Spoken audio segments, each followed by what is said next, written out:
मुंबई हायकोर्टाने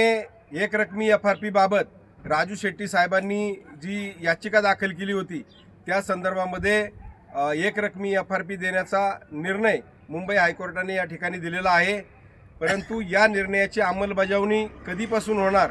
आणि कशी होणार याबाबत ऊस उत्पादक शेतकऱ्यांमध्ये थोडं संभ्रमाचं वातावरण आहे। त्या संदर्भात मला सर्व ऊस उत्पादक शेतकऱ्यांना सांगायचं आहे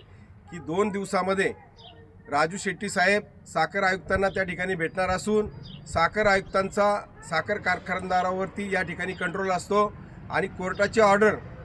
फॉलो करण्याचे अधिकार हे साखर आयुक्तांना असतात। त्यामुळं कोर्टानं जो निर्णय घेतलेला आहे त्या संदर्भात साखर आयुक्तांनी पुढची कारवाई करणं गरजेचं आहे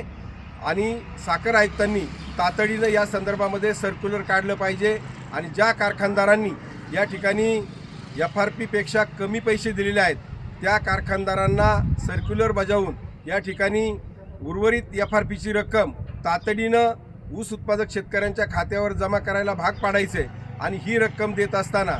केंद्र सरकारच्या कायद्यानुसार गेल्या वर्षीचा साखर उतारा गृहीत धरून 14 दिवसाच्या आत एकरकमी FRP देणं हे कायद्यानं बंधनकारक आहे। असं असताना चुकीच्या पद्धतीनं राज्य सरकारनं अध्यादेश काढून अशा पद्धतीनं FRPची मोडतोड करण्याचं काम केलेलं आहे। तर 14 दिवसाच्या पुढं जी FRPची रक्कम शेतकऱ्यांची शिल्लक आहे कारखानदारांना देणं शिल्लक आहे त्या रकमेवरती 12% व्याज देऊन ही रक्कम उर्वरित साखर कारखानदारांनी शेतकऱ्यांना द्यावी आणि ही पैनपै शेतकऱ्यांच्या कष्टाची वसूल झाल्याशिवाय स्वाभिमानी शेतकरी संघटना या ठिकाणी स्वस्थ बसणार नाही। साखर आयुक्तांच्या कार्यालयाशी पाठपुरावा करून या कारखानदारांकडून शेतकऱ्यांची सर्व रक्कम जोपर्यंत मिळत नाही तोपर्यंत